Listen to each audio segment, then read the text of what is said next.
Side income अगर आपकी हो रही है तो ये एक बेहतर साइन है। लोग सोचते हैं कि हमारे पास कुछ ना कुछ एक जॉब या बिजनेस से अलग पैसा आता रहे, लेकिन साइड इनकम कैसे आए ये सबसे बड़ा सवाल हो जाता है। नमस्कार, मैं हिमांशु कोठारी और आप देख रहे हैं जी न्यूज़। आज हमारे साथ मौजूद हैं हरिंदर साहू जी। हरिंदर साहू जी किंग रिसर्च एकेडमी के फाउंडर हैं और आज हम इनसे इसी मुद्दे पे बात करेंगे कि अगर आप साइड इनकम कमाना चाह रहे हैं तो आप कैसे कमा सकते हैं। हरिंदर जी, जब लोगों के दिमाग में एक साइड इनकम की बात आती है तो लोग कई अलग अलग पहलू पे जाते हैं, लेकिन शेयर मार्केट की तरफ जाते ही लोगों में डर सा आने लगता है कि कहीं मैं इसमें अगर अपना इन्वेस्टमेंट कर दूँ तो कहीं घाटा ना हो जाए। तो क्या आप ये चीज़ मुझे समझाइए थोड़ा सा कि क्या हम इससे शेयर मार्केट को एज ए साइड इनकम और एज ए करियर इस्तेमाल कर सकते हैं। बहुत अच्छी बात बताई कि जैसे एज अ साइड इनकम की जब भी हम लोग बात करते हैं ना, तो सबसे पहले हमारा जो ऑडियंस है या फिर जो लोग इन्वेस्टर या ट्रेडर है उसके माइंड में आता है यार साइड इनकम मतलब स्टॉक मार्केट है ना, कि स्टॉक मार्केट में रातों रात मैं करोड़पति बन जाऊंगा। आज मेरे पास साइड इनकम मतलब हम क्यों करते हैं, क्योंकि हमारे पास पूंजी कम होती है, हमारे पास इन्वेस्टमेंट कम होता है। अब उस इन्वेस्टमेंट पे हम लोग सोचते हैं कि यार मेरे पास 50,000 रुपये इनकम पड़ी है, अब मैं 50,000 रुपये स्टॉक मार्केट में लगाऊंगा। आपने देखा है बहुत सारे इन्फ्लुएंसर्स हैं कि वो लोग अपना पैसा बनाते हैं, तो उनको नहीं पता कि उन्होंने कितने साल की मेहनत है, क्या स्टडी है, क्या करी है। बट एज अ आप फ्रेशर या बिगिनर आते हो तो आपके माइंड में होता है कि यार वो अगर 10 लाख रुपए कमा रहा है तो मैं कम से कम 10,000 तो कमा लूं। बिल्कुल। बट वो नहीं देख रहा है कि वो 10 लाख रुपए कितने इन्वेस्टमेंट पे कमा रहा है ना। बट हमारा क्या होता है कि यार वो कमा रहा है, मैं भी कमा सकता हूँ, और एज अ साइड इनकम मैं जॉब भी चल रही है, भेड़ चाल चल जाती है। तो उनको देखा, सब लोग उनकी तरफ भागने चालू हो गए। तो वो उसने बताया कि भैया इतना रिस्क है, ये लेना है। बट हम लोग वो ना देख के रातों रात अमीर बनने की कोशिश करते हैं और अपने इस करियर को एज अ स्टॉक मार्केट को सोचते हैं कि यार एक छोटे से टाइम पीरियड अगर देकर, तो मैं कभी नहीं बोलूंगा इस तरह से आपको करना चाहिए। अच्छा। हर एक चीज का एक प्रोसेस होता है। अगर आप पहली बार जॉब पे भी लगे हो तो आपने 12 साल पढ़ाई करी है, 15 साल आपने पढ़ाई करी है, एक ही चीज को बार बार रिपीटेशन में किया है, थोड़ा सा अपग्रेड करते चले गए आप लोग, तो आपके पास वो एक्सपीरियंस बैठा है। तब जाके आप जब पहली बार भी जब जॉब लेते हो तो आपका सबसे कम पैकेज में लगता है। फिर नेक्स्ट जब जॉब आप चेंज करते हो पैकेज बढ़ता है। तो सिमिलरली स्टॉक मार्केट में भी ऐसा ही होना चाहिए। अच्छा। तो इसमें भी आप ये मत सोचो कि मेरे को कल ही 50,000 रुपए कमाने, कल ही 5 लाख रुपए कमाने। तो पहले ये सोचो ना यार कि मैं कैसे स्टॉक मार्केट में सरवाइव करना सीखूं। पहले सरवाइव करना हम सीख लें। हाँ। अच्छा। अगर आपने सरवाइव करना सीख गया, आपको ये पता चल गया कि मार्केट काम कैसे करता है, उसके पीछे प्रोसेस क्या है, इसका मतलब फिर आप लॉन्ग टर्म अपने आप को तैयार कर रहे हो, है ना।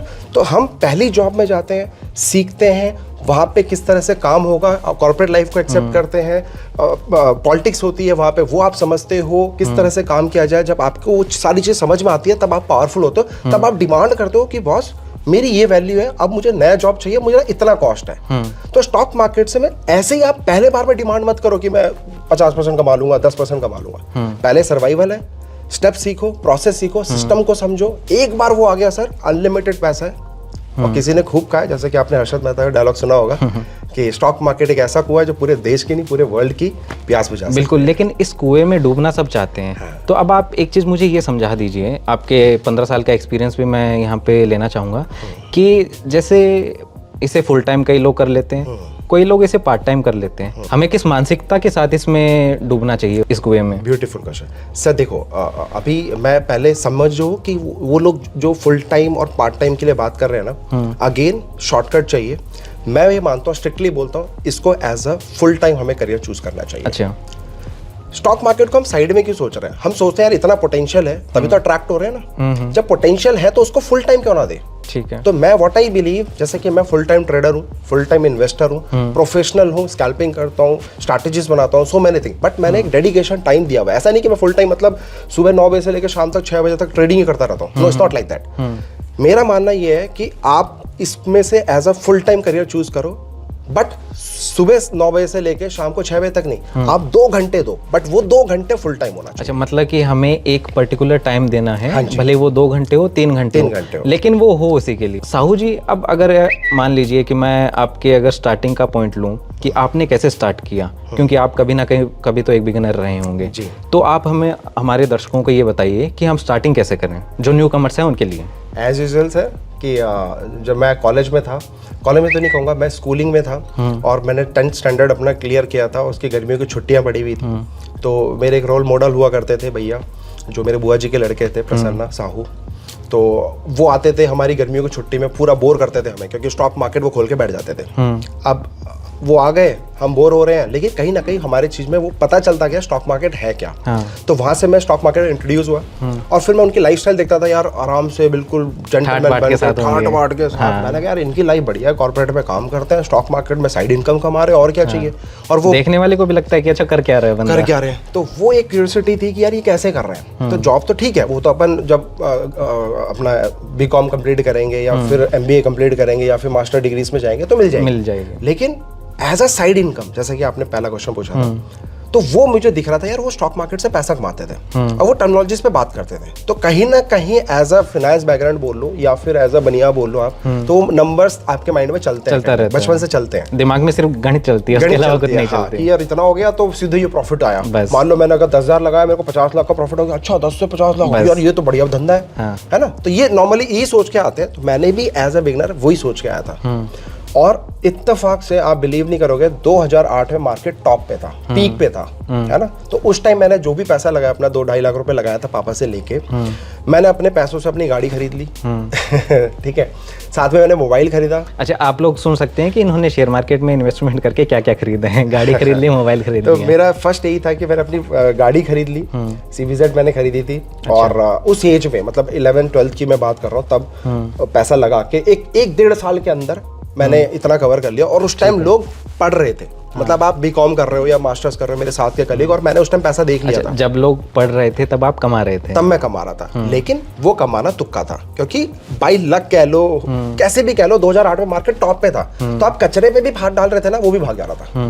क्योंकि कहते हैं ना कि जब नदी बाढ़ आती है तो वो सबको सैलाब की तरह लेके जाती है। तो उस बाढ़ में मैं आ गया था। वो बाढ़ तो नहीं, मैं एक तरह से ऊपर की तरफ रैली दे दिया, तो उसमें मैंने कुछ कमा लिया। और अचानक से जो 2008 में क्रैश आया, है ना, तो उस टाइम उस क्रैश में मेरा कम से कम पोर्टफोलियो आधा क्या 75% डाउन खत्म हो गया। लेकिन मैं लकी था कि मैंने थोड़ा पैसा निकाल लिया था और गाड़ी। अच्छा, एक चीज ये भी यहाँ पे ध्यान रखने वाली बात है कि आप जैसे कह रहे हैं कि आपने तुक्के से वहाँ पे पैसा लगाया, आपको हो सकता है कि उस गिरावट का कोई अंदाजा नहीं रहा होगा, तब आपका 70% 80% रुपया खत्म हो गया, गायब हो गया। उसके बाद फिर कैसी रही जर्नी? तो उसके बाद आई वाज शॉक्ड। अब मैं ठीक है, गाड़ी ले ली, घर वाले खुश हैं, ठीक है, सब कुछ है, पता है नहीं भैया उस टाइम तो जो भी लगाया पैसा बन गया, अगले दिन निकल गए। और जो बड़े वहाँ पे उस टाइम क्या होता था, अभी तो डिजिटलाइजेशन का जमाना हो गया, बट पहले क्या होता था, आपको फिजिकली फोन करना पड़ता था ब्रोकर को, है ना। तो ब्रोकर का आप फोन करके काट रहे हो। तो मेरा ट्यूशन वहीं पास में हुआ करता था, तो मैं आधा घंटा 1 घंटा वहाँ पे स्पेंड करता था। तो वहाँ पे जो और लोग थे बेचल के, जो रिटायर बंदे थे, उनका फंड होता था और काफी अच्छे पोजीशन में बैठे होते थे, उनके पास पैसा होता था। तो वो लोग स्टॉक मार्केट में इन्वेस्ट करते, तो मुझे उनकी कमियां पता थी। अच्छा। कि कैसे वो लूज करते हैं। कोई खुश नहीं था, 1-2 बंदों को छोड़ के सब मार्केट में गवा के बैठे हुए थे वहाँ पे। तो ये मेरी स्टार्ट जो हुई है ना, लॉस देख के स्टार्ट हुई है। उनकी लॉस देखी, उन्होंने जो ट्रेड किया, चलो, तो उनके साथ उठना बैठना खाना पीना सब चीज चल रहा है। तो जो साइकोलॉजी थी ना, वो लॉस वाली साइकोलॉजी कवर हो गई थी। यार ऐसे करूंगा तो लॉस होगा, ऐसे करूंगा तो लॉस होगा। अच्छा, आपकी इस बात में भी एक बड़ा पॉइंट ये छुपा है कि आप दूसरों को देख के सीख सकते हैं। हाँ। वो जो गलतियां कर रहे हैं वो हमें नहीं करनी है। करेक्ट। अच्छा, ये जो है ना, दूसरों की गलतियों से सीख कर अपनी गलतियां ना करो। सर, ये आज आपको बहुत सुनने में मिला होगा, हर बंदा ये बोलता है ना कि दूसरों गलतियों से सीख लो, खुद थोड़ा गिरना है। लेकिन सर, मैं कह रहा हूँ ना कि 2008 की बात कर रहा हूँ, मैं ये चीज कर चुका हूँ, ये चीज मैंने फील करी है। जो बाद में लोगों के डायलॉग सुने ये वाले, मैंने यार ये तो मेरे साथ हो चुका है ना। तो वो जरूरी है, वो डॉट्स जरूरी है। आप जिसके साथ रहते हो, सोचो कि वो कैसे सोच रहे हैं, आप कैसे एनवायरनमेंट में पल रहे हो, बड़े हो रहे हो, तो वो एक्सपोजर के ऊपर भी बहुत डिपेंड करता है स्टॉक मार्केट। ठीक है। सो वहाँ पे आए तो ठीक है, एक्सपीरियंस हो गया था, पैसा भी कमा लिया था, फिर लूजिंग भी देख लिया, फिर घबरा गए। पापा को बोला नहीं, मैंने आज तक नहीं बोला दोस्तों।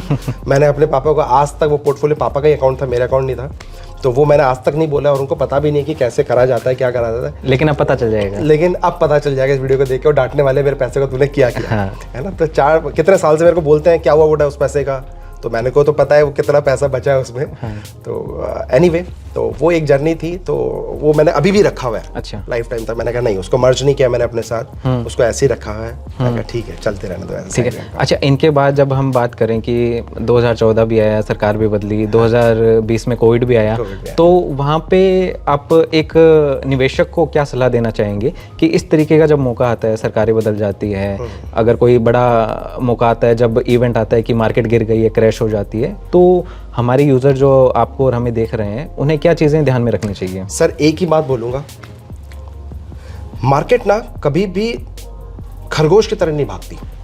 अगर मार्केट ने खरगोश की तरह भागना चालू किया, यानी कि फुल स्पीड में भाग रहा है, तो कुछ तो गड़बड़ है। खरगोश भी कहीं ना कहीं जाकर तो थकेगा, बिल्कुल, है ना।